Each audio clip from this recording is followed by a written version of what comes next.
29 नवंबर से संसद का शीतकालीन सत्र शुरू होने वाला है। जब भी संसद का सत्र चलता है तो प्रश्नकाल और शून्यकाल जैसे कई शब्द सुनने में आते हैं। भारत एक लोकतांत्रिक देश है और संसद को लोकतंत्र का मंदिर कहा जाता है। तो आज के अपने इस वीडियो में हम आपको बताएंगे कि हमारी संसद आखिर काम कैसे करती है। सबसे पहले बताते हैं संसद की संरचना और काम के बारे में। भारत एक लोकतांत्रिक देश है और संसद लोकतंत्र का मंदिर है, जहां संसदीय व्यवस्था के तहत जनता के प्रतिनिधि लोकसभा और राज्यसभा में देश और जनता से जुड़े मुद्दों पर चर्चा करके बड़े फैसले करते हैं। भारतीय संसद के 3 अंग होते हैं: राष्ट्रपति, लोकसभा और राज्यसभा। लोकसभा को निचला सदन और राज्यसभा को उच्च सदन कहा जाता है। लोकसभा के सदस्यों का चुनाव जनता करती है और राज्यसभा के सदस्य विधानसभा के निर्वाचित सदस्यों द्वारा चुने जाते हैं।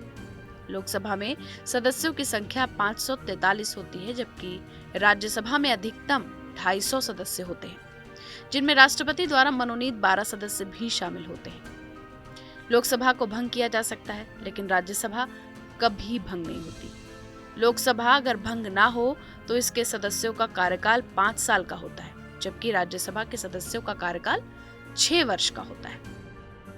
आपको बता दें कि भारतीय संसद की 2 सदनों की व्यवस्था ब्रिटेन से ली गई है।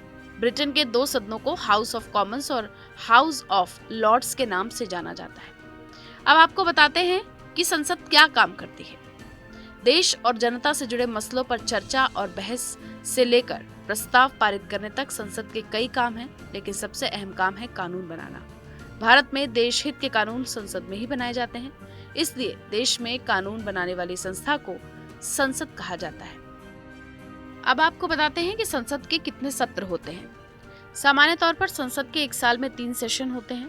पहला बजट सेशन होता है, जो कि फरवरी से मई तक चलता है। दूसरा सत्र मॉनसून सेशन होता है, जो कि जुलाई से सितंबर तक चलता है। और तीसरा सत्र होता है विंटर सेशन, यानी कि शीतकालीन सत्र, जो कि नवंबर से दिसंबर तक चलता है। किसी मुद्दे पर अगर सरकार नया कानून बनाना चाहती है या पुराने कानून में बदलाव चाहती है, या फिर कोई सांसद अगर किसी कानून का प्रस्ताव रखता है, तो इन सेशंस के दौरान बिल पेश किए जाते हैं, जिन पर चर्चा, बहस और वोटिंग कराई जाती है। किसी भी बिल को कानून में बदलने के लिए लोकसभा और राज्यसभा की मंजूरी जरूरी होती है। लोकसभा और राज्यसभा की मंजूरी के बाद वो बिल राष्ट्रपति के पास जाता है और राष्ट्रपति के सिग्नेचर के साथ बिल कानून की शक्ल ले लेता है। आपको कैसा लगा हमारा वीडियो, हमें कमेंट सेक्शन में बताएं। वीडियो को शेयर करें, लाइक करें। बाकी देश और दुनिया से जुड़ी तमाम बड़ी खबरों के लिए सब्सक्राइब करें हमारा डिजिटल चैनल TV9 भारतवर्ष।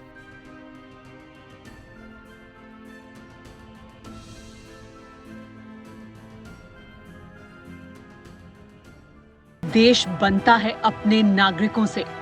ऐसे नागरिक जो अधिकार के साथ कर्तव्य पर भी ध्यान दें, जो सच्चाई का आदर करें लेकिन असत्य से लड़ना भी सीखें, जो सिर्फ जानकार न बने बल्कि जागरूक भी रहें। इस काम में TV9 डिजिटल है आपका मददगार लगातार, ताकि आप भीड़ का हिस्सा न बने बल्कि राह दिखाएं भीड़ को। देखते रहिए TV9 डिजिटल।